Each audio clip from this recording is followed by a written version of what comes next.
Good morning, students. Today we will discuss chapter 10 of class 10th physics, light, reflection and refraction. Okay, तो आज हम class 10th physics का chapter 10 discuss करेंगे which is light, reflection and reflection. Okay, तो what is light? First of all हमें देखना है कि what is light. Light is a form of energy which help us to see object. Light is a form of energy. Light एक energy का ही form है जिसकी help से हम किसी भी ऑब्जेक्ट को देख सकते हैं. अब कैसे देखते हैं वो देखना है. When light falls on object, it reflects the light, and when the reflected light reaches our eyes, then we see the object. For example जैसे यहाँ पे पिक्चर में दिया हुआ है, देखिए यहाँ पे ये वाली जो पिक्चर है, जो फर्स्ट पिक्चर बनी हुई, उसमें क्या दिया है कि एक बर्ड है, उसके ऊपर टॉर्च से लाइट पड़ रही है और वो लाइट जब रिफ्लेक्ट होकर हमारे आंख पे पड़ रही है तो उसकी वजह से हमें वो बर्ड जो है वो दिखाई दे रही है. सिमिलरली सेकेंड डायग्राम में यहाँ पे भी आपको दिख रहा होगा कि एक बल्ब है, ठीक है. वो बल्ब जल रहा है, तो बल्ब जल रहा है तो वो लाइट एक सेल पे रिफ्लेक्ट हो रही है. उस वजह से उस लाइट की वजह से हमें, और फिर वो रे हमारे आँख पे पड़ रही है. इसी वजह से उस लाइट की वजह से हमें वो सेल भी दिखाई दे रही है और वो जो बल्ब है वो भी दिखाई दे रहा है क्योंकि लाइट है. ओके, एंड लिखा है light travels in straight line. जैसे भी आप देख रहे होंगे जहाँ पे भी लाइट का पाथ दिया है तो वो स्ट्रेट लाइन है, कहीं पे कर्व नहीं है, जिगजैग पाथ नहीं है, that is a straight line. So इसलिए light travels in straight line. And the fourth point is the common phenomena of light are formation of shadows, formation of image by mirrors and lens, bending of light by a medium, twinkling of stars, formation of rainbow. तो light का सिर्फ यही काम नहीं होता है कि light से हमें कोई चीज़ें दिखाई देती हैं, ठीक है. लाइट्स के बहुत सारे कॉमन फिनोमेनाज हैं जैसे कि शेडो का फॉर्म करना, ठीक है. लाइट के थ्रू ही मिरर से हमें कोई भी इमेज दिखती है, लेंस से हम कुछ आसपास उसके दिख पाता है. बेंडिंग ऑफ लाइट, लाइट जो बेंड होती है एक मीडियम से दूसरे मीडियम पे, twinkling of star, formation of redo, ये रेनबो, ये सब क्या है, कॉमन फिनोमेनाज ऑफ लाइट के हैं, ठीक है. तो अगर हम आगे देखते हैं, जैसे कि यहाँ पे लिखा है जैसे कि चैप्टर का ही नाम था लाइट, रिफ्लेक्शन एंड रिफ्रैक्शन. तो यहाँ पे जो फर्स्ट फिगर है जिसके नीचे फिगर 2 लिखा है, देखिए वहाँ पे लिखा है ना इक्वल एंगल ऑफ रिफ्लेक्शन. तो एक टॉर्च से लाइट किसी सरफेस पे पड़ रही है और फिर वो रिफ्लेक्ट होके वापस चली जा रही है. तो जो एंगल ऑफ इंसिडेंस होगा और जो एंगल ऑफ रिफ्लेक्शन होगा दोनों सेम होगा. इसके बारे में अगर हम आगे अभी देखेंगे ध्यान से. सेकेंड जो डायग्राम है आपको दिख रहा होगा, उसमें क्या है, एक ग्लास में पानी भरा हुआ है और उसमें 2 स्ट्रॉ को लगाया गया है, ठीक. तो देखिए ऊपर से जो स्ट्रॉ आ रही है रेड वाली, नीचे वो दूसरे साइड दिख रही है. तो ऐसा तो नहीं कि वो दो रेड कलर की 2 स्ट्रॉ है, रेड कलर की एक ही स्ट्रॉ है, बट वो हमें पानी के अंदर दूसरी साइड दिख रही है. इससे क्या हो रहा है कि लाइट की जो लाइट रे जो पड़ रही है पानी में, वो एक मीडियम से, ऊपर का मीडियम एयर है और फिर उसके बाद ग्लास में वाटर है, तो लाइट जब एयर से वाटर में बढ़ रही है तो वो थोड़ी सी बेंड हो जा रही है. इसकी वजह से हमें जो वो पाइप है वो थोड़ा सा और नीचे की तरफ दिख रही है. सिमिलरली ब्लू लाइन में भी ऐसे ही हो रहा है, ठीक है. फिर यहाँ पे थर्ड डायग्राम आपको दिख रहा होगा जिसमें क्या हो रहा है, एक रेनबो फॉर्म हो रहा है. तो ये भी लाइट की एक प्रॉपर्टी है, इसके बारे में भी हम आगे देखेंगे डिटेल में. और यहाँ पे जो फोर्थ डायग्राम है जिसमें आपको एक दिखा है ग्लास प्रिज्म है, उससे वाइट लाइट उस पर पड़ रही है, तो वो 7 डिफरेंट डिफरेंट कलर्स में आपको दिख रही है. तो इसका मतलब कि वाइट लाइट में 7 कलर्स होते हैं, यही 7 कलर्स रेनबो फॉर्म करते हैं, ठीक है. जो है violet, indigo, blue, green, yellow, orange, red. विप की ओर से आप याद कर सकते हैं, V for violet, I for indigo, blue for green, G for sorry blue for B for blue, G for green, Y for yellow, O for orange and red. Okay, तो अब हम देखते हैं कि what is reflection of light, क्या उसकी definition होती है और क्या उसका वर्किंग होता है. एक second रुकिएगा.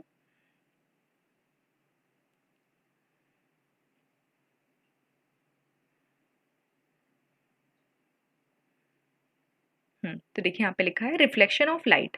When light falls on a highly polished surface like a mirror, most of the light is bent back into the same medium. This process is called reflection of light. जब light किसी polished surface पे पड़ रही है, जैसे mirror हुआ या कोई भी पॉलिश सरफेस, शाइनी होगी वो सरफेस, उस पे पड़ेगी, तो वो लाइट क्या होगी, उस पे जितनी भी लाइट रेस पड़ रही है, मोस्ट ऑफ ऑल सारी लाइट रेस क्या होंगी, उसी मीडियम में दूसरी साइड पे बैक सेंड कर दी जाएंगी. तो इस पूरे प्रोसेस को कहते हैं रिफ्लेक्शन ऑफ लाइट, ठीक है. ये पॉलिश सरफेस इसलिए बोला गया क्योंकि अगर सरफेस सरफेस जो है वो पॉलिश्ड नहीं होगी तो लाइट रेज उसके आर पार चली जाएंगी, ठीक है.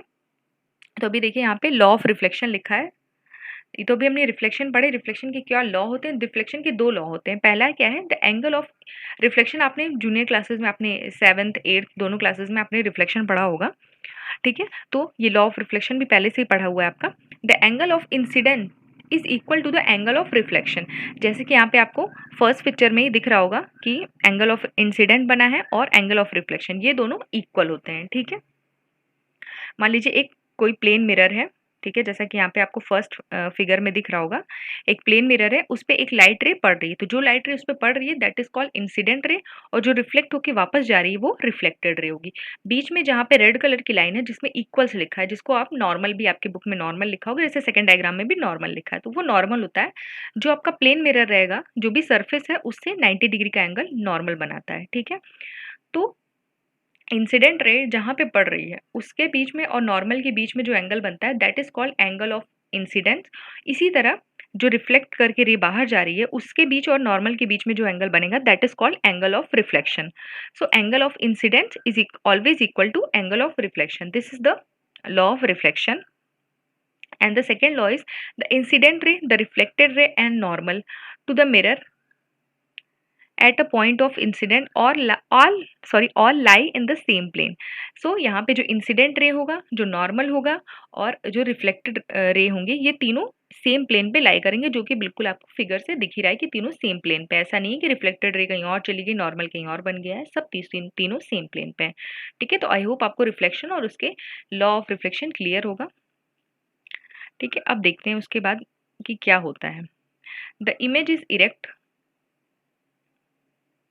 तो जब इससे इमेज फॉर्म होगी, ठीक है, प्लेन मिरर की बात हो रही है, तो उसमें कैसी इमेज फॉर्म होगी वो हमें देखना है कि प्लेन मिरर के यहाँ पे, प्लेन मिरर नॉर्मल आप अपने घर का जो मिरर होता है जिसमें आप अपना फेस देखते हैं दैट इज प्लेन मिरर, ठीक है। उसके दूसरे साइड की सरफेस क्या होती है, पॉलिश्ड रहती है, जिसकी वजह से आपको उसमें अपना फेस दिखता है, ठीक है। तो क्या होता है इसमें, जो प्लेन मिरर में इमेज बनती है उसकी क्या क्या उसकी क्वालिटीज हैं। The image is erect, image क्या होगी, इरेक्ट होगी, ठीक है। इरेक्ट का मीन्स क्या होता है कि मतलब जो आपका लेफ्ट होगा वो उसमें राइट दिखेगा, जो आपको राइट होगा उसमें लेफ्ट दिखेगा। इसी की वजह से अगर आप नॉर्मल हम अपना फेस देखते हैं तो हमें अलग नहीं लगता है, बट अगर आप कॉपी पे कुछ भी लिख के या कहीं कुछ लिखा हुआ है ऑलरेडी से, उसको आप प्लेन मिरर में ले जाके देखेंगे तो मिरर में आपको वो शब्द उल्टे दिखेंगे। तो वही होता है, लेफ्ट का राइट दिखता है और राइट का लेफ्ट दिखता है, ठीक है। And the second point is the image is same size as the object, object की जो साइज होगी इमेज भी उसी साइज की बनेगी, ठीक है। ऐसा नहीं है कि ऑब्जेक्ट बड़ा है इमेज छोटी बन रही है, ऑब्जेक्ट छोटा है या इमेज बन रही है, ऐसा कुछ नहीं होगा। ऐसा किसी मिरर में आपको देखने को लग रहा है तो वो प्लेन मिरर नहीं होगा, वो दूसरे टाइप का मिरर होगा जिसके बारे में हम आगे देखेंगे, ठीक है। यहाँ पे सिर्फ प्लेन मिरर की बात हो रही है। नॉर्मल आपके घर में जो शीशा होता है उसमें आप अपना फेस देखते हैं तो आपका जिस साइज का फेस होता है उतना ही दिखता है, ठीक है। And the third point is the image is at the same distance from the mirror as the object is in front of it. मतलब अगर जहाँ पे भी आपका मिरर है, ऑब्जेक्ट उससे जितनी दूरी पे है, फॉर एग्जांपल अगर आप मिरर के सामने खड़े हैं तो आप मिरर से जितनी दूर पे हैं पीछे भी आपका इमेज उतनी ही दूर पे फॉर्म करेगा। अगर आप मिरर से और दूर जाते जाएंगे तो जितना आप मिरर से दूर रहेंगे उतनी ही दूर आपकी इमेज भी फॉर्म होगी। आपको मिरर में भी देखने में लगता है ना कि हाँ हम उतने पीछे खड़े हुए हैं, ठीक है। तो ये चीज़ होता है। And the image is virtual, वो इमेज वर्चुअल होती है, रियल नहीं होती है, ठीक है। And the image is laterally inverted, जो मैंने पहले ही बताया था, ठीक है, कि लेफ्ट का राइट, राइट का लेफ्ट होता है, ठीक है। जैसा कि यहाँ पे डायग्राम में भी आपको दिख रहा होगा। ये देखिए जो फर्स्ट डायग्राम है, ये सेकंड और थर्ड में तो बिल्कुल दिखाया गया है कि कैसे इमेज फॉर्म हो रही है, ठीक है। जो फर्स्ट डायग्राम में देखिए यहाँ पे लिखा है एक कैंडल ब्लो हो रही है, ठीक है, और उससे बीच में मिरर रखा हुआ है। तो क्या हो रहा है, कैंडल की जो लाइट है वो मिरर पे पड़ रही है और उसकी वजह से आंखों पे हमें वो मिरर दिखाई दे रही है, और उसका जहाँ पे हमें दिखाई दे रही है उसके जस्ट पीछे पीछे डॉटेड लाइन में वहाँ पे पीछे जाके उसकी इमेज फॉर्म हो रही है। तो देखिए दोनों के बीच में एक्स एक्स डिस्टेंस लिखी हुई है, प्लेन मिरर के प्लेन मिरर जहाँ पे है उसके दोनों साइड कैंडल की एक्स एक्स डिस्टेंस, मतलब जितना मिरर से ऑब्जेक्ट की डिस्टेंस होगी उतनी ही मिरर के पीछे उस इमेज फॉर्म होगी, ठीक है। अब अभी तो हमने प्लेन मिरर की बात की, ठीक है। उसके बाद क्या सारे मिरर प्लेन होते हैं, नहीं।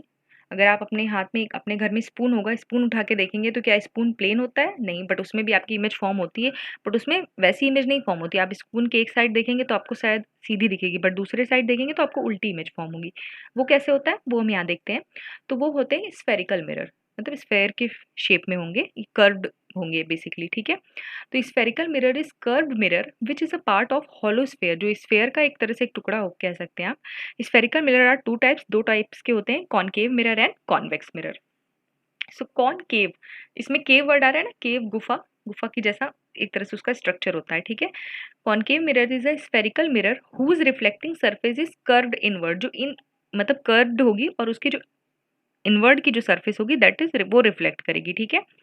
Raise of light parallel to the principal axis after reflection form a convex mirror meet at the point to the principal axis. इसके बारे में भी हम आगे देखेंगे, ठीक है।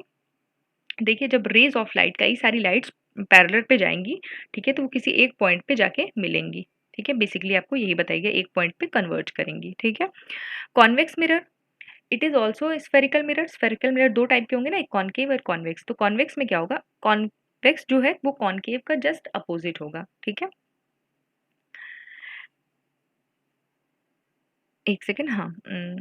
It convex mirror is a spherical mirror whose reflecting surface is curved inward, जो इनवर्ड के साइड, अंदर के साइड कर्व्ड होगी, ठीक है। Rays of light parallel to the principal axis, मतलब जो उसकी प्रिंसिपल एक्सिस, जो मेन बीच में लाइन ड्रॉ की जाती है, आप लोग करते होंगे, उससे जो पैरेलल लाइट रेज जाएंगी आफ्टर रिफ्लेक्शन, रिफ्लेक्शन के बाद क्या होगी, form the convex mirror get diverge and appear to come from a point behind the mirror, वो बिहाइंड मिरर के पीछे से बनता हुआ कुछ दिखेगा आपको इमेज, ठीक है। यहाँ पे कुछ टर्म्स हैं जो यूज़ किए जाएंगे जब आप आगे का चैप्टर पढ़ेंगे, ठीक है। तो उन टर्म्स को मैं बता देती हूँ एक बार। जैसे कि फर्स्ट है सेंटर ऑफ कर्वेचर, जो एक तरह से इट इज़ अ सेंटर, वो जो स्फेयर मिरर का जो मिरर जो है वो एक कह रहे हैं ना स्फेयर का एक पार्ट होगा, तो उसका जो सेंटर होगा that is called centre of curvature. Radius normal, जैसे सर्कल में जो रेडियस होती है वही वो स्फेयर की जो रेडियस होगी that is called radius of curvature. Pole क्या होगा, it is the centre of spherical mirror, उस स्फेरिकल मिरर का centre that is called pole. Principal axis जो स्ट्रेट लाइन होगी, जो सेंटर ऑफ कर्वेचर और पोल मतलब जो नॉर्मली मिरर के बीच में से पास हो रही है that is called principal axis. Principal focus क्या होगा, आपको टर्म याद रखे होंगे क्योंकि जब आप कोई भी बना रहे हैं मिरर का डायग्राम, उसमें सब चीज़ों को दिखा रहे हैं, तो आप सेंटर ऑफ कर्वेचर के लिए पूरा सेंटर ऑफ कर्वेचर नहीं लिखेंगे, सिर्फ सी लिखेंगे, ठीक है। तो आपको ये पोल के लिए सिर्फ पी लिखेंगे। प्रिंसिपल फोकस क्या होगा, it is a concave mirror, rays of light parallel to principal axis after reflection, जहाँ पे वो मिलेंगे, ठीक है, that is called principal focus. Yes, normal उसको फोकस ही बोलते हैं, सिर्फ फोकस आप वर्ड याद रखिएगा, ठीक है। फोकल लेंथ क्या होगा, it is the distance between pole and focus, principal focus की जगह सिर्फ फोकस बोलिए, ठीक है। तो फोकल लेंथ क्या होगी, पोल एंड फोकस के बीच की जो डिस्टेंस होगी that is called focal length. और स्फेरिकल मिरर में radius of curvature it is twice the focal, focal length जो होगी वो रेडियस ऑफ कर्वेचर की डबल होगी, या सॉरी रेडियस ऑफ कर्वेचर जो है वो फोकल लेंथ का डबल होगा, ठीक है। या आप कह सकते हैं कि focal length radius of curvature की हाफ होगी, ठीक है। तो अभी चैप्टर में काफ़ी कुछ है, उसको हम नेक्स्ट वीडियो में डिस्कस करेंगे। तो इस वीडियो में क्या क्या हमने डिस्कस किया है, लाइट के बारे में डिस्कस किया है, लाइट के फिनोमिनास को देखा है, और प्लेन मिरर के बारे में देखा है कि उससे कैसी इमेज फॉर्म होती है, रिफ्लेक्शन देखा, ठीक है। रिफ्रैक्शन भी आपको पढ़ना है बट वो हम आगे पढ़ेंगे, ठीक है। तो आई होप आपको ये क्लियर होगा, कोई भी प्रॉब्लम होगी तो आप कमेंट करके मुझसे पूछिएगा। चलिए फिर मिलते हैं नेक्स्ट वीडियो में।